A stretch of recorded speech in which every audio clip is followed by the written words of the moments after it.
बिजनि दख'रा दौराय बर' फरायसा आफादनि बानजायनायाव जोङो थांनाय गोबाव समनिफ्रायनो बैसागु जे रंजानाय बैसागु फोरबो फालिनाय बेखौ खालामबोबाय थादों। दा जिहेथु बैसागु बोथोर फैबाय, गिबियावनो आङो बड'लेण्ड रादाब आरो बड'लेण्ड बुब्लिनि गेजेरजों सिबिजाथाव रायजो राजा आइ आफा बयनिसिमबो गिबियावनो आङो बैसागु बोथोरनि खुलुमनाय सिबिनाय अननाय मोजां मोननाय आङो गिबियावनो दख'रा आफादनि जानानै आरो आंनि फारसेनिफ्राय आङो बयनिसिमबो बावहरबाय।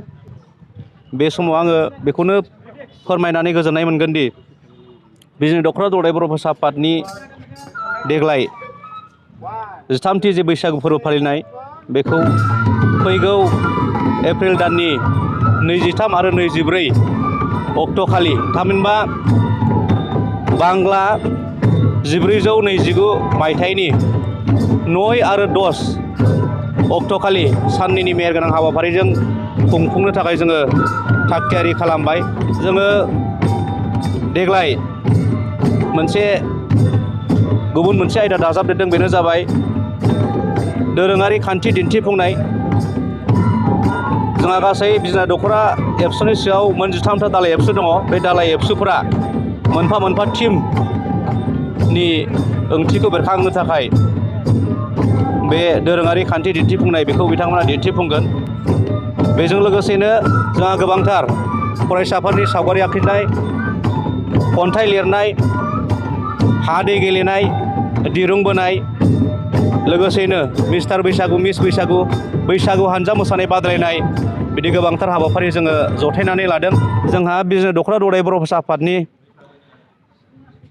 जोथोनाव थांनाय 20 मार्चनिफ्राय मोनसे जोङो दोरोङारि दामजु फोरोंथाइ बादा जोङो बेखेवनानै होयो। बेयो फैयै फैयै दिनै फ्राय सोलोंसाफ्रा एसे रोंबाय होननानै जोङो बुंनो हायो। बिथांमोना दामनो हाबाय दायो।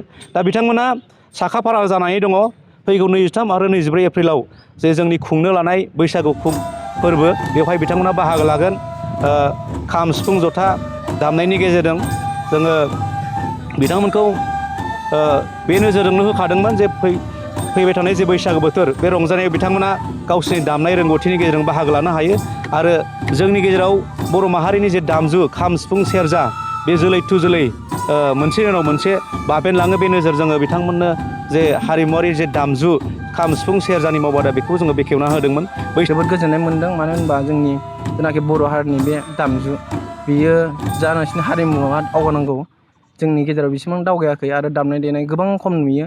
बेनिखायनो जोंनि आदामोना बे बिजनि दख'रा एबसुनिया बिथांमोना नोजोर होनानै जोंनि बिजनि ओनसोलावबो जानाखि दामग्रा ओंखारो बेखौ नोजोर होनानै जोंखौ फोरोंनाय जादों आरो मोनदों बे सुबिदाखौ मोननायनि थाखाय। आरो जानाखि जोंनि फंबायमोन दं, माखासे आंनि देरसिन दं, बयबो बाहागो लादों। जानाखिया गावनि गोसोजों सोलोंदों आरो नाजानाय, बिसोर हादों। ओमफ्राय जोंनो एसे लेट जादों, उनाव हागोन बेखौ आसा खालामो। रोंनायाथ' एसे आवगायबायानो बयबो। ओरैनो आंनिया सेरजा नालाय, सेरजाखौ जोङो 3 आयदाखौ रोंबाय। आर'ज, ओमफ्राय बागुरुम्बा आरो दाउस्रि देलाय। दा दाउस्रि देलायनि प्रेक्टिसाव दंगासिनो आरो आङो, माखासेया एसे आवगायसिनबाय।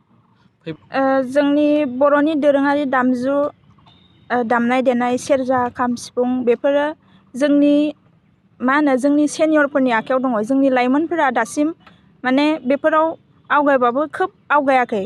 दा जोंनि सेनियरफोरा जोबलांनायनि उनाव जुदि जोबलाङोब्ला जोंनि दामनाय देनाय बे रोंगौथि, बियो जोंनि इयुन जोलैफोरनि आखायाव गैयाब्ला गोमालांगोन। बेखौ नोजोर होनानै दिनै जोंनि बिजनि दख'रा एबसुआ बे मावबादा, बे हाबाफारिखौ लादों। आं जोबोद मोजां मोनदों आरो जोंनि लाइमोनफोरा जोंनि दोरोङारि जि दामनाय देनाय बेखौ दामनो सोलोंनायनि गोनांथि दं होननानै आं सानो।